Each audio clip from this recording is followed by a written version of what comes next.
गंडक नदी में बाढ़ की वजह से नेपाल में इस वक्त कोहराम मचा है। नेपाल में बाढ़ की वजह से अब 112 लोगों की मौत की खबर सामने आ रही है। 24 घंटे में बाढ़ से 90 लोगों की मौत हुई है। गंडक नदी में बाढ़ से लोग फंसे हैं और बाढ़ में फंसे लोगों के लिए रेस्क्यू ऑपरेशन लगातार चल रहे हैं। 24 घंटे में बाढ़ से 90 लोगों की मौत हो गई है। नेपाल में बाढ़ से अब तक 112 लोगों की मौत हुई है। किस तरीके से जल प्रलय के बाद हालात वहां पर हैं, हम आपको ग्राउंड की तस्वीरें दिखा रहे हैं जी न्यूज़ पर एक्सक्लूसिवली। बाढ़ में फंसे लोगों के लिए आपको बता दें, रेस्क्यू ऑपरेशन लगातार जारी है। इन सब के बीच गंडक नदी में बाढ़ से नेपाल में कोहराम मचा हुआ है। 24 घंटे की बात करें बीते तो 90 लोगों की मौत हो चुकी है और अब तक 112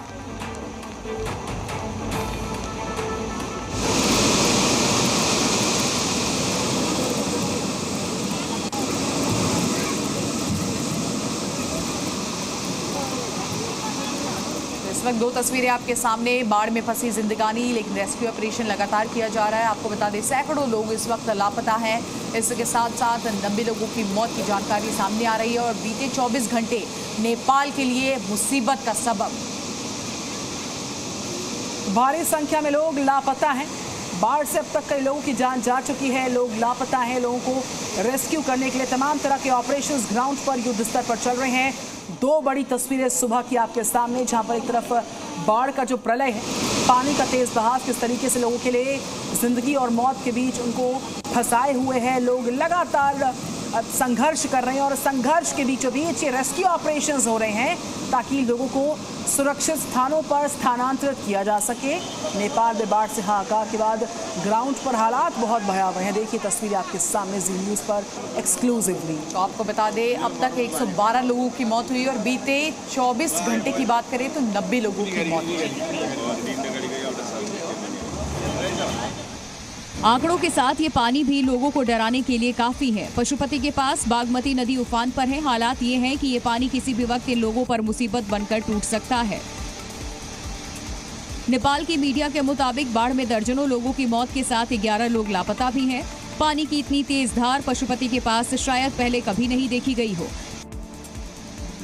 लेकिन फिलहाल भारी बारिश के बाद ये तेज बहाव लोगों को बाढ़ की भयानक त्रासदी में डाल रहा है। नदियों में तेज बहाव की वजह से काठमांडू में 226 मकान लापता हो गए हैं।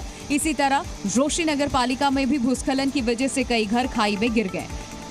पहले ये हरा घर, फिर 4 मंजिलों वाला ये सफेद घर, दोनों ही ताश के पत्तों की तरह नीचे गिरे और कुदरत के प्रकोप के आगे बेबस होकर लापता हो गए। जाहिर है अपनी आंखों के सामने ऐसे घरों को गिरता देख लोग डर गए थे। इसी वजह से उनकी चीखें निकल रही थी। नेपाल की राजधानी काठमांडू भी बाढ़ से अछूती नहीं रही। वहाँ के कई इलाकों में जलभराव हो गया। गाड़ियां भी इसी जलभराव से होकर गुजरने पर मजबूर हैं।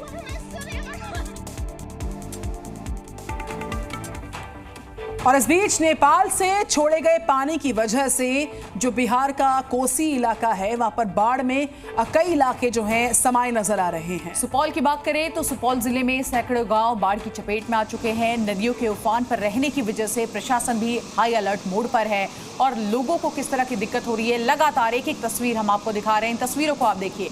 बिहार के एक नहीं, दो नहीं, बल्कि 13 जिलों में बाढ़ की वजह से आफत आई हुई है और 1 लाख से ज्यादा की आबादी बाढ़ से प्रभावित है। कटिहार, खगड़िया में विशेष अलर्ट है।